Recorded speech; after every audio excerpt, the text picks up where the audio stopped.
Alors c'est parti pour mon tuto pour débutants sur l'Insta360 X4 que voici. Forcément il y aura beaucoup de points communs avec celui que j'avais fait sur la X3 vu qu'elle se ressemble beaucoup.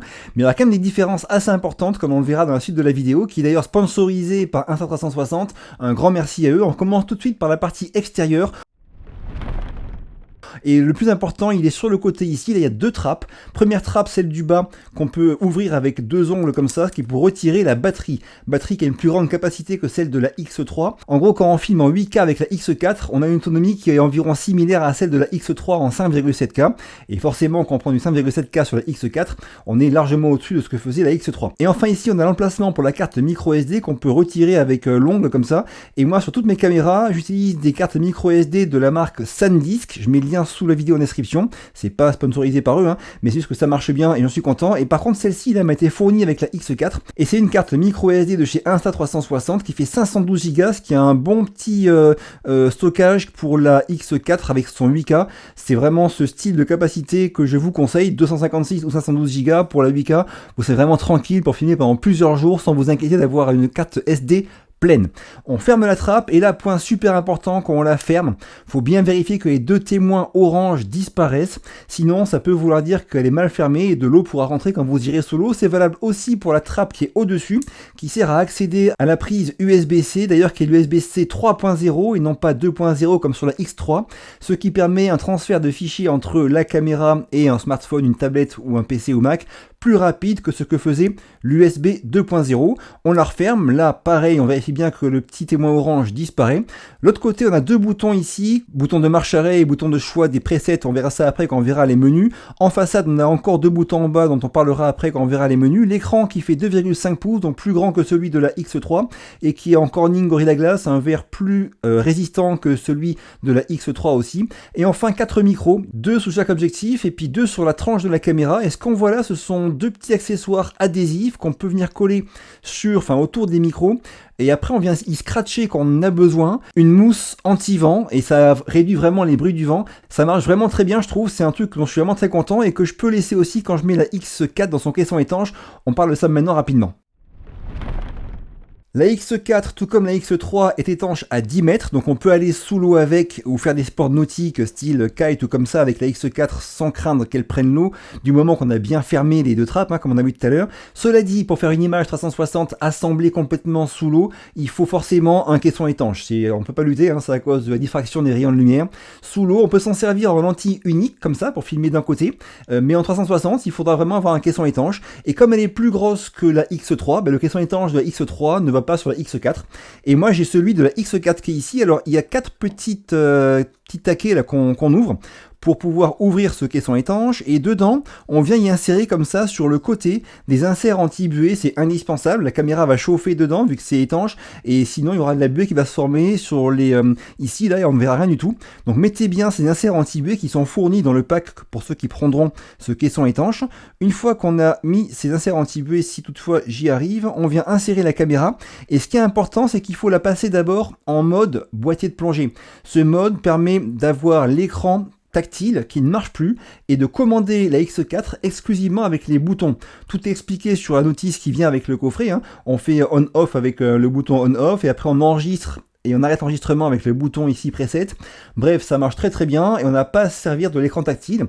Bien sûr, on n'a pas accès à tous les menus, faut régler sa caméra avant d'aller sous l'eau, mais au moins on peut utiliser comme ça sans craindre qu'elle change toute seule de réglage. Enfin, pour finir sur le boîtier étanche, bien sûr, il y a deux boutons sur le côté ici qui servent, comme je vous l'ai dit, à commander les boutons latéraux.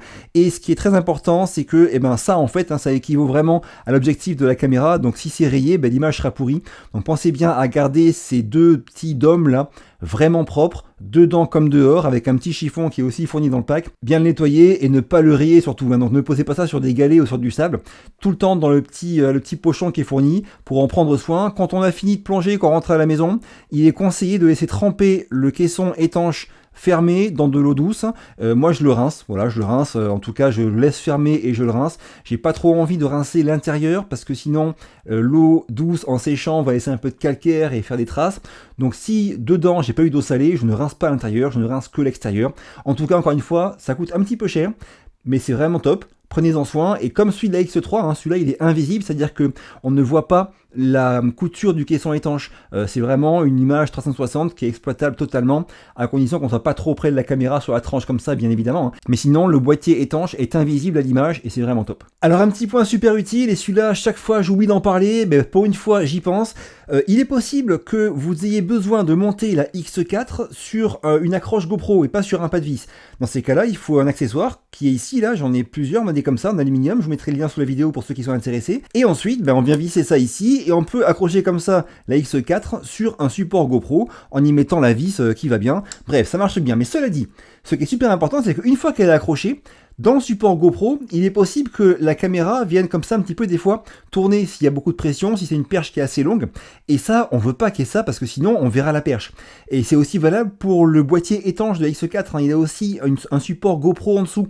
Donc il est vraiment très important de mettre comme des œillets en plastique qui vont venir un petit peu non seulement élargir ça, mais en plus le rendre plus adhérent pour pas que ça glisse comme ça sur l'accroche que vous allez mettre. Ça, c'est vraiment un truc qui est utile que ce soit pour le caisson de plongée, et c'est fourni dans le pack du caisson de plongée, et c'est aussi utile pour n'importe quel autre accessoire qui aura un support d'accroche type GoPro.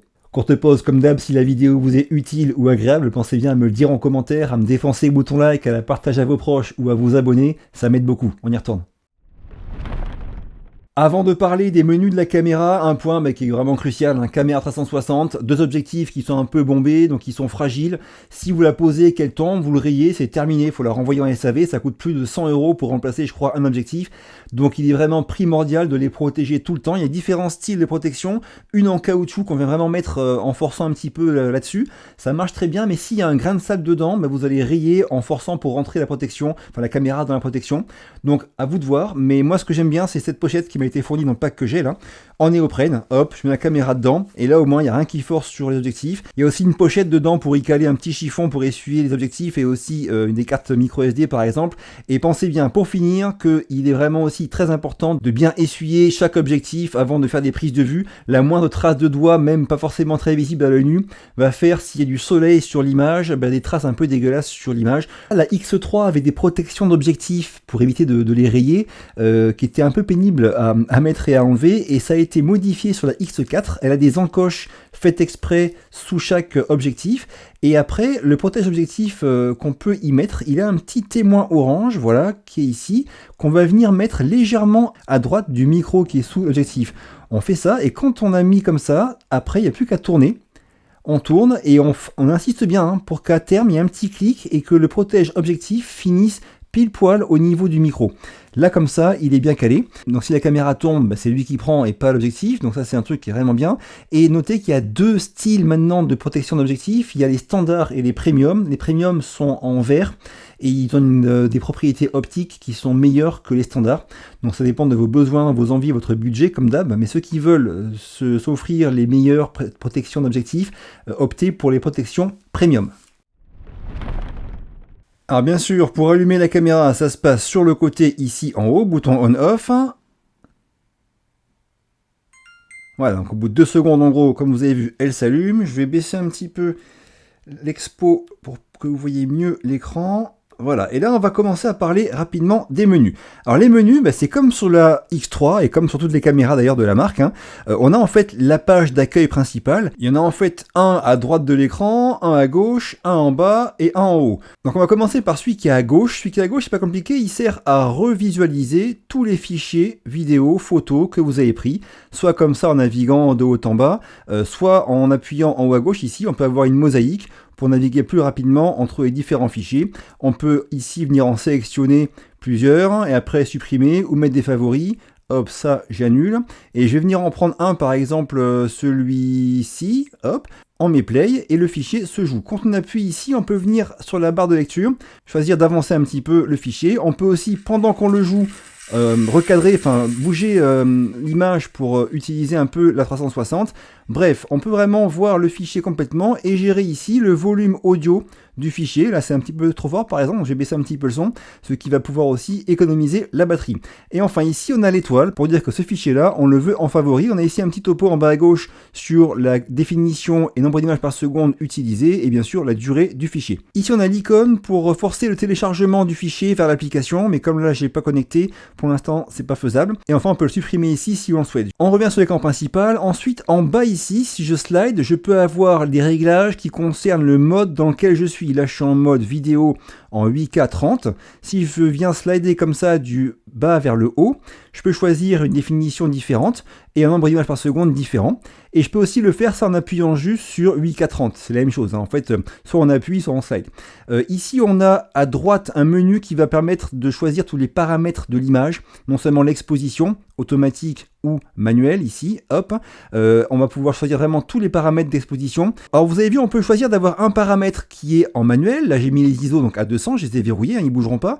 Et un autre qui est en automatique. Là, par exemple, l'obturation est automatique. Donc, je peux aller dessus et si je veux, je peux mettre en manuel aussi et choisir moi-même mon obturation pour la caméra. Donc, chaque paramètre, on peut les choisir si on veut l'utiliser en automatique, laisser la caméra faire toute seule, ou passer en mode manuel et l'ajuster, et c'est vraiment chaque paramètre qui est indépendant des autres, c'est vraiment très pratique. On a aussi ici le profil de couleur. Donc moi je suis tout le temps en standard sur mes caméras de cette marque là. Donc sur la X4, on a le choix entre standard, vif et plat. Moi encore une fois, je suis très souvent en standard. Alors on fera pas tout, mais il y a un truc qui est important quand même, c'est que même quand je suis en auto, il m'arrive de toucher aux EV ici, c'est la compensation d'exposition. Et en fait, le but, c'est que des fois, je sais que la caméra, quand il fait très soleil par exemple, a tendance à bien exposer le sujet, donc moi si je me filme, mais que les zones très lumineuses où il y aura le soleil dans le ciel seront surexposées. Donc il m'arrive souvent, quand je suis en extérieur avec la X4 ou la X3, de me mettre en moins 0,3 voire moins 0,7. Mais ça, faut bien penser quand on fait ça, hein, à le remettre sur 0 quand on revient dans des conditions qui ne sont pas aussi lumineuses. Hein. Donc ça, c'est à vous de jouer. Mais c'est comme ça que je joue, moi. Je suis très souvent, même tout le temps, en automatique sur une caméra d'action. Et je joue sur les EV pour ajuster un petit peu parce que je connais la caméra et je sais qu'elle surexpose ou qu'elle sous-expose. Par exemple, la DJI Osmo Action 4, elle sous-expose. C'est l'inverse. Donc elle, à l'inverse, je suis souvent sur un EV plus 0,5 ou 0,7, voire plus 1. Hein. Mais voilà, en gros, sur la X4, je suis soit à 0, soit à moins 0,3, soit à moins 0,7. Donc là, je me remets bien sur du automatique et je reviens sur l'écran d'accueil. Donc on a vu à gauche le menu pour relire les fichiers qu'on a enregistrés. À droite, les réglages d'exposition et de couleur. En bas, on a vu, ici, là, pour régler le mode dans lequel on est. Et en haut, ici, on a le menu de tous les réglages paramètres de la caméra. Comme par exemple, la commande gestuelle qui est ici. Commande gestuelle qui marche très très bien sur la X4. Il y a deux gestes. On lève la main pour déclencher un enregistrement vidéo. On la relève pour le couper. Et on fait un signe en V avec deux doigts pour prendre une photo. Ça marche très bien. Moi, j'ai testé jusqu'à environ 4-5 mètres de la caméra, j'ai aucun souci avec ça. Pensez bien aussi, si on ne s'en sert pas, à le couper. Je pense que ça consomme de la batterie et il m'est arrivé, quand c'était activé, par erreur d'arrêter un enregistrement parce que en parlant à la caméra, j'ai levé la main et elle a cru qu'il fallait couper l'enregistrement. Donc c'est vraiment top, ça marche très bien même quand on est en moto avec des gants par exemple, mais il faut penser à le couper quand on ne s'en sert pas, je pense. Ici, il y a la commande vocale sur la X4. On peut choisir entre anglais ou des langues plus difficiles pour moi. Mais en tout cas, en anglais, voilà les commandes qu'on a. Donc, take a photo, start recording, stop recording, mark that pour mettre un favori. Enfin, oui, c'est ça, pour marquer la vidéo, pour dire qu'elle était bien, quoi. Après, on aura un petit favori quand on les verra pour mieux la retrouver. Et shut down camera pour couper la caméra. Donc, on va faire le test pour voir. Start recording. Stop recording. Take a photo.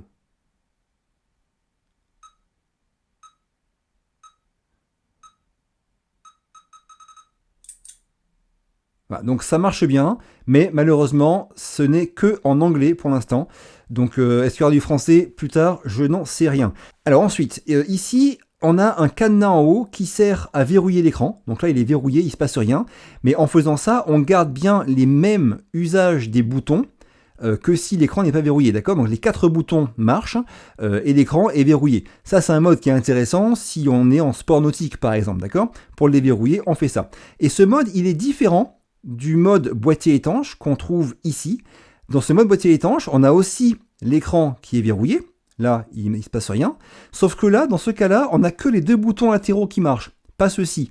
Donc c'est bien aussi, on peut aussi déclencher l'enregistrement et l'arrêter avec le bouton ici, la preset, ça marche très bien aussi, mais le but c'est vraiment de pouvoir se servir du boîtier étanche avec ces deux boutons là, il n'a que des boutons sur le côté, boîtier étanche, et on a moins de possibilités avec ce mode boîtier étanche qu'avec l'autre mode, parce que là si je veux changer un preset, je pourrais pas. Alors que si je me mets sur le mode cadenas ici, et ben je pourrais quand même aller appuyer sur le bouton du bas pour changer les presets si j'en ai besoin. Hop, voilà, ça va marcher nickel. Si j'arrête d'appuyer, ça va revenir sur l'écran normal au bout de quelques secondes. Et les boutons du bas aussi marchent. Je peux venir ici pour aller changer mon mode sans avoir à toucher l'écran. Donc voilà un peu la différence entre le mode cadenas qui permet plus de choses avec la caméra et le mode boîtier étanche qui est vraiment à privilégier quand on veut utiliser le boîtier étanche. Mais encore une fois, quand on va sur l'eau et qu'on ne compte pas toucher à sa caméra ou à ses réglages, les deux modes marchent très bien et permettent d'avoir l'écran tactile qui est verrouillé, qui ne marche plus. Ensuite, ici, on a l'assistant IA Moment Fort qu'on avait découvert avec la Ace Pro.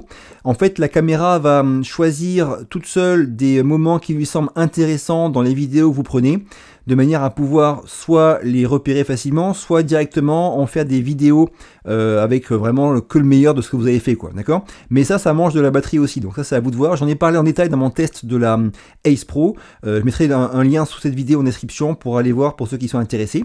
Ici, on a un truc qui est intéressant et qu'il faut activer selon moi, c'est le Quick Capture. Il permet de pouvoir déclencher un enregistrement même quand la caméra est éteinte. Donc si elle est éteinte et que j'appuie sur le déclencheur, ça va commencer à enregistrer en mode 360 vidéo. Mais on peut choisir dans quel mode on veut que ça se mette quand on va déclencher l'enregistrement alors que la caméra sera éteinte. Moi je vais le laisser en vidéo 360. Mais encore une fois, choisissez comme vous le souhaitez. Et ici on peut aussi personnaliser des caractéristiques de l'enregistrement qui va se déclencher. Ça c'est nouveau hein, parce que c'était pas aussi complexe que ça sur la X3 à ma connaissance. Donc là on a vraiment le contrôle total du Quick Capture, c'est une très bonne chose. Alors regardez, en bas là il y a le mode pré-enregistrement. Donc ça c'est un mode qui va faire que quand on va déclencher l'enregistrement, eh bien la caméra aura déjà mis en mémoire entre 10 à 30 secondes selon vos choix qui auront précédé le moment où vous aurez appuyé, d'accord ? Donc en gros, ça permet de ne rien rater. Quand on va déclencher, on aura déjà ce qu'il y avait 30 secondes avant qui sera en mémoire. C'est pour vraiment ne rien rater à ce qui se passe. Mais regardez un truc, c'est que là, ce mode est disponible, le pré-enregistrement en bas, mais parce que je suis en 5,7K30. Si je passe en 8K, hop, ce mode n'est plus disponible, vous voyez ? Donc le 8K prend des ressources, il prend de la batterie, et aussi il rend certains modes inaccessibles, comme ce mode de pré-enregistrement. Et enfin ici, on a l'enregistrement programmé, qui permet, comme son nom l'indique, d'aller choisir une date et une heure, et une durée, et un type de mode d'enregistrement, pour que la caméra se lance, par exemple, pour faire un time-lapse d'un lever de soleil, pendant que vous restez tranquillement à faire la grasse mat sous la couette. Et enfin, pour finir, on a ici le volume de la caméra qu'on peut choisir, l'intensité lumineuse de l'écran principal, pour économiser un petit peu de batterie, ou pour en mettre plus si jamais il fait très lumineux dehors qu'on est en plein soleil. Et ici, un lecteur d'écran qui va permettre de... Enfin, en fait, c'est une voix hein, qui va vous dire des choses à la voix pour faciliter la prise en main de la caméra. On passe sur le menu qui est à droite ici, et là on retrouve un truc qui s'appelle voyant lumineux. En fait, c'est pour couper tous les voyants lumineux de la caméra. Quand on fait des images de nuit par exemple, ça va éviter d'avoir des lumières rouges, bleues, vertes sur la vidéo finale. Donc ça peut être intéressant de couper ces lumières. Moi j'aime bien les avoir quand je suis en journée pour savoir dans quel mode elle est. Hein. Ici on a la gestion des bruits du vent. Alors, moi je suis tout le temps en réduction du bruit adaptatif. Donc la caméra choisit seule entre le mode stéréo ou le mode réduction du bruit du vent active en fonction des conditions. Et enfin en bas il y a la mise au point dirigée pour vraiment choisir d'enregistrer principalement avec un seul micro votre voix en baissant fortement ou voire totalement le son enregistré par les autres micros.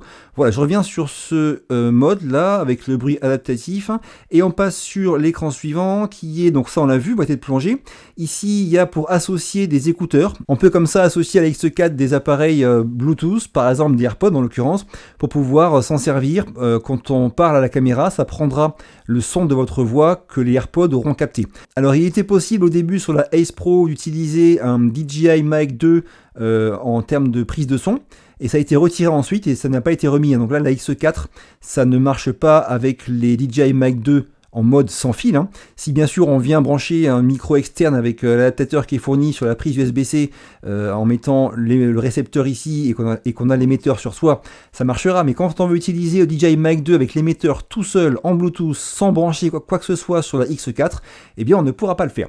Et enfin ici c'est pour associer la télécommande de la X4, ça je l'ai pas encore fait, mais c'est ici que ça se trouve. Là ici on retrouve l'icône pour gérer les presets, donc les modes prédéfinis, préréglés qu'on peut sauvegarder, de manière à pouvoir les retrouver facilement par un appui sur le bouton sur la tranche suite du bas là. C'est un gain de temps en fait, hein, quand on a des modes qu'on utilise souvent, on peut se les mémoriser pour pas avoir à se les recréer à chaque fois. Et là ici on passe sur des réglages un peu plus liés à la caméra elle-même, et là-dedans il y en a quelques-uns qui sont importants. Par exemple carte SD, ça va être là qu'on pourra la formater et voir l'espace de stockage qui lui reste. On peut aussi paramétrer la veille automatique et l'arrêt automatique de la caméra après un temps d'inactivité. Ici, on peut venir personnaliser les boutons. Donc non seulement le bouton Q, si on veut pas qu'il serve au preset, on peut changer d'utilité. Et pareil pour le bouton qui est ici en bas à droite de la caméra, on peut aussi choisir ce qu'on veut qu'il fasse. Ça, c'est des choses qui sont bien, parce que c'était pas présent il y a encore pas longtemps. Donc ce sont de bonnes options. Ça, pareil, on l'a vu apparaître sur la Ace Pro. On peut maintenant, quand on a fait un enregistrement, faire un appui long sur le bouton déclencheur, l'obturateur, de manière à annuler l'enregistrement en cours. C'est un gain de temps pour pas avoir à trier des fichiers si on sait qu'ils ne sont pas intéressants dès la prise de vue. Alors ici, il y a un truc qui est important, c'est le paramètre des images. Alors là, je vous conseille d'une part de mettre le débit sur haut. C'est ce que je fais pour toutes mes caméras. En fait, ça permet d'enregistrer les images avec une meilleure qualité, mais forcément, ça prend aussi plus de place, hein, faut le savoir, au niveau stockage. Et niveau netteté vidéo, en fait, la netteté vidéo, c'est quelque chose qui s'ajoute, qui est numérique, qui s'ajoute un peu un artifice quelque part. Et quand on en met trop, ça va dégrader un peu l'image, elle va pas être très naturelle. Donc je vous conseille de la mettre sur standard ou sur minimum, mais en tout cas pas sur haut. Moi je fais en général minimum et des fois standard. C'est un point qui est important parce que ça on peut en rajouter après quand on monte la vidéo, mais on ne pourra pas en enlever à l'inverse. Donc s'il y a un trop à la prise de vue, eh ben, l'image quelque part elle est un peu foutue. Enfin anti-scintillement, ça laissez-le sur auto, ça marche très bien comme ça. Je reviens sur l'écran d'accueil qu'on n'a pas fini de décrire. Là en haut à gauche on a le temps d'enregistrement restant quand on est dans un mode vidéo. En fonction de la capacité de stockage qui reste sur la carte micro SD. Là regardez, je suis en 5,7K, 30 images par seconde. Et il me dit que j'ai donc 5h25 d'enregistrement dans ce mode-là. Si je passe en 5,7K 60 par exemple, hop, il va s'ajuster, et là je passe sur 2h49. Et notez que 5,7K 60, le temps qui me reste là, 2h49, c'est le même que si je passe sur du 8K 30. Pour que vous ayez en gros une idée, le 8K 30, il équivaut en gros au 5,7K 60 en termes d'espace de stockage, mais aussi en termes de consommation de la batterie. Ce sont deux modes qui sont assez gourmands, et donc quand on annonce que la batterie niveau autonomie, elle tient environ 60% de plus que celle de la X3, c'est si on est dans le mode équivalent 5,7K 30 images par seconde. Dans ce mode-là, on a bien une autonomie qui va être énorme, bien plus que la X3. Mais si vous utilisez les modes 5,7K 60 ou 8K 30, là par contre, la batterie et le stockage vont prendre un coup. En haut à droite, on a la batterie restante et quelques modes qu'on aura sélectionnés en haut, là, qui vont venir s'afficher ici, s'ils sont activés ou non. Là, ici, on a un petit peu l'angle de la prise de vue. Le méga, c'est un nouvel angle qui permet d'avoir une image très très large en corrigeant légèrement la distorsion et la netteté en bordure d'image. Moi je suis tout le temps dans ce mode méga et c'est ce que je vous conseille de faire. De toute façon après sur l'application ou le logiciel, on peut retravailler, mettre des points clés pour avoir des angles qui nous conviennent plus. Ici, ce bouton là, il sert à avoir sur l'écran d'accueil, l'autre côté en fait, hein, là je peux voir ce que voit cet objectif là, et quand je tourne, je vois ce que voit l'autre objectif. Voilà un petit peu pour les différents menus, mais ici bien sûr, si j'appuie sur la caméra, j'arrive sur le choix du mode de prise de vue, et ce mode de prise de vue, je peux aussi venir le choisir en appuyant sur le bouton qui est en bas à droite. C'est pareil, il est paramétré pareil pour l'instant, mais comme on a vu dans les réglages, je peux choisir d'attribuer une fonction différente à ce bouton qui est en bas à droite. Quand je rappuie dessus, ça fait varier, alterner entre les différents modes. Donc là, on fera pas tout, mais bon, en gros, ici, il y a la vidéo active HDR qui marche bien. Je l'ai testée et elle marche bien quand il y a de gros contrastes de lumière. Par exemple, j'étais dans une ruelle sombre avec le ciel très lumineux au-dessus et la couleur du ciel était bien mieux restitué en Active HDR qu'en vidéo normale. Donc c'est un mode qu'on peut utiliser complètement quand les conditions de lumière sont très fortes, très contrastées. Alors quelques mots rapides sur les modes photo. Ici quand on est sur un mode photo, pareil, hein, on peut aller en bas pour choisir quelle définition de photo on veut et quel temps, quel minuteur en fait on veut pour le retardateur en fait, hein, parce que les photos 360 forcément souvent on veut se cacher pour les prendre. Donc l'idée c'est de déclencher avec un minuteur et d'aller se planquer avant qu'elle prenne la photo.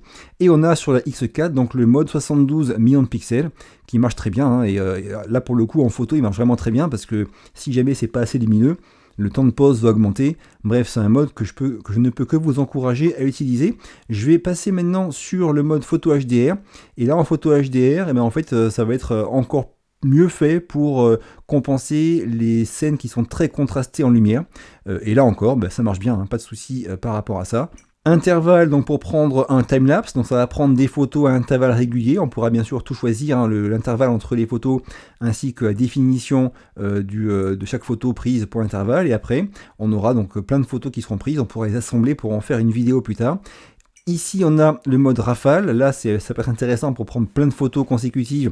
Si on a quelqu'un qui va faire par exemple un saut quelque part et puis on veut prendre une photo sympa du saut, on fait une rafale et dans le tas, on aura bien une photo qui sera exploitable. Et là en bas, on peut choisir la cadence en gros de la rafale. 15 photos en 1 seconde, 10 photos en 1 seconde, 5 photos en 1 seconde, ou alors faire des intervalles plus grands que ça. Donc faire 3 secondes de photos, où on en prend 15. 6 secondes, on en prend 15, bref, il y a différentes possibilités de rafale. Je reviens sur le choix ici, là il y a le Starlapse que j'ai pas encore testé, je le testerai bientôt. C'est une sorte de timelapse automatique des étoiles qui bougent. Donc forcément on passe en mode un petit peu nuit, donc là l'exposition elle s'est complètement modifiée. L'enregistrement en boucle, ça permet d'enregistrer une vidéo, on peut choisir la durée de l'enregistrement. Et au bout de 3 minutes par exemple, là ça va écraser les 3 minutes précédentes. Donc c'est quand on sait que quelque chose va se produire à un moment donné, mais on ne veut pas forcément enregistrer toute la demi-heure avant et on ne sait pas quand ça se produira précisément. On met ce mode-là, on attend que ça se passe, et quand ça s'est passé, on vient, on coupe l'enregistrement et on n'aura que 3 minutes d'enregistrement au lieu d'avoir une demi-heure complète. Bullet time, ça c'est vraiment super, ça consiste à mettre la X4 sur une perche avec une poignée et à faire tourner la caméra autour de vous. Et le rendu là du bullet time de la X4, il est en 5,7K, 120 images par seconde, donc c'est beaucoup mieux que ce que faisait la X3. Et pour une fois, on a vraiment des bullet time dont le rendu est vraiment sympa, je me suis régalé avec, ça marche très bien et j'en referai régulièrement. Time Shift, c'est comme un timelapse, sauf que ça crée donc directement une vidéo cette fois-ci, et on peut se déplacer avec. La caméra va automatiquement stabiliser l'image et vous produire donc une vidéo super sympa, comme un hyperlapse en fait, hein, de votre déplacement avec la caméra. Et on peut venir choisir aussi donc la définition de l'hyperlapse, du time shift. Le nombre d'images par seconde, il est forcément de 30 sur le time shift. Après, on pourra bien sûr le modifier au montage vidéo. Et la vitesse du rendu final, donc entre 10 fois, 15 fois, automatique, 30 fois. Alors, si vous ne savez pas trop, moi je vous conseille de prendre 30 fois. Pour un déplacement normal où on marche, 30 fois, ça me paraît être un bon choix. Alors, tout à l'heure, on a vu l'intervalle. Le mode intervalle ne va prendre que des photos. Et ce sera à vous après d'aller en faire une vidéo avec un logiciel. Le mode timelapse, par contre, lui, va vous produire une vidéo. Mais là, par contre, pas de stabilisation. La caméra, il faut qu'elle soit aussi fixe sur un monopode ou un trépied ou quelque part, elle ne bouge pas. Vous déclenchez ça et vous aurez un beau timelapse avec un rendu directement vidéo. On pourra choisir l'intervalle entre chaque photo, 2, 5, 10, etc. Si on passe en 8K, on a les mêmes intervalles, hein, ça ne change rien.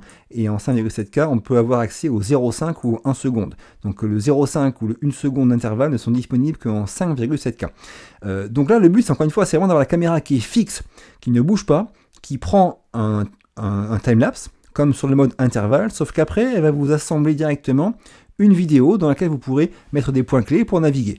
Je reviens sur le choix, la Active HDR, on est revenu au point de départ. Alors un point qui est intéressant, c'est que comme sur la X3, vous avez vu, hein, dans beaucoup de modes, là on a le choix en haut là entre lentille unique ou mode 360. Donc si je me mets sur le mode vidéo et que je choisis lentille unique, et bien là j'ai différents modes qui apparaissent, vous avez vu, qui n'étaient pas dispo avant. Donc on a ici, donc j'étais en mode vidéo, voilà. On a le mode Mi qui permet d'avoir directement une image qui est recadrée sur vous ou vers l'avant de la caméra. En fait, le but du mode Mi, c'est de ne pas avoir après à mettre des points clés et à recadrer l'image. Ça fait directement une image qui est recadrée vers vous, quoi, en gros. Et sur la X4, il est dispo en 4K 60. Alors notez que ce mode Mi, donc on a accès au 4K 30 images par seconde, et on a aussi accès au 2,7K jusqu'à 120 images par seconde. Ça c'est assez intéressant pour faire des ralentis avec ce mode Mi. Et notez que ça enregistre aussi le son. En général, quand on a des gros ralentis, le son n'est pas enregistré, mais là, si, il l'est. Donc ça, c'est encore une fois un truc qui peut être intéressant pour ceux qui en ont besoin. Ici, on a l'enregistrement en boucle, et là, le mode vidéo free frame, qui n'était pas dispo, bien sûr, sur le mode 360. Ce mode vidéo free frame, il est comme sur la Ace Pro ou sur la Go 3. Il utilise un seul objectif, et après, il vous permettra, au montage plus tard, de choisir si vous voulez du 16/9, 9/16 ou du carré. C'est qu'on ne sait pas ce qu'on veut comme rendu final, ou qu'on veut avoir la possibilité de faire du 9/16 ou du 16/9 et qu'on est en mode lentille unique, et bien ce mode free frame peut être intéressant. Je reviens sur ça, et ici, toujours en photo, on a aussi la possibilité de prendre une photo en lentille unique, comme si on avait une caméra normale, pas 360, du coup, une caméra normale, et là on a une photo dont on peut choisir la définition au maximum 36 millions de pixels, avec aussi un retardateur. Dernière chose sur le mode vidéo en lentille unique, c'est que, vous voyez ici, là, j'ai accès au 4K 60 parce que je suis en 16/9, mais si je me mets en 9/16, eh ben, je n'y ai plus accès, j'ai que du 4K 30. Donc je pense que c'est parce que le capteur, à mon avis, n'est pas carré. Il est peut-être plutôt légèrement avec une composante horizontale un peu dominante. Et du coup, voilà, c'est en 16/9 qu'on a accès au plus grand nombre d'images par seconde lorsqu'on est en mode lentille unique en 4K. Voilà, ce mode lentille unique, si on passe en 2,7K, on reste sur du 60 images par seconde. Et en 1080p, pareil, on reste sur du 60 images par seconde. Et on a fini ce tour d'horizon de la partie menu de la X4. Pour finir, un petit mot rapide sur la partie application et logiciel. Bien sûr, ces images, après, il va falloir les travailler avec l'application Insta360. Pour ça, c'est vraiment très simple. Encore une fois, comme je le dis souvent, avec ce style de caméra d'action, quelle qu'elle soit, il faut un smartphone ou un PC ou un Mac qui soit pas trop lent, parce que sinon vous allez galérer à voir et à traiter des fichiers. Moi j'ai essayé avec un iPhone 12, ça marchait nickel. Donc, mais bon, si vous avez vraiment un vieux smartphone, ça va probablement être compliqué. Sinon, dès que la caméra est reliée à l'application, et une question qu'on me pose souvent, c'est que les vidéos qu'on exporte de l'application, par défaut, elles ont un filigrane qui est dessus, et pour l'enlever, il faut aller dans les réglages de l'application et puis décocher le filigrane, c'est tout bête. Après, quand on va sur la caméra, on a accès à toutes les commandes de la caméra. On peut visualiser ce qu'elle voit, naviguer dedans en temps réel, déclencher l'enregistrement et garder la visualisation. On peut changer tous les modes, bref, tous les réglages sont accessibles depuis l'onglet caméra de l'application. Et après, quand on a pris des images et qu'on va dans l'onglet pour les visualiser, c'est là qu'on peut les travailler. Donc pour les vidéos, ça va consister à ajouter des points clés pour passer d'un point de vue à un autre. C'est vraiment super simple, encore une fois. Il y a plein de fonctions qui sont possibles. J'en ai parlé dans plusieurs vidéos. Je vous mets sous cette vidéo en description le lien vers une vidéo que j'ai faite sur ce sujet-là. Et c'est pareil pour le logiciel qui est gratuit, dispo sur PC ou Mac.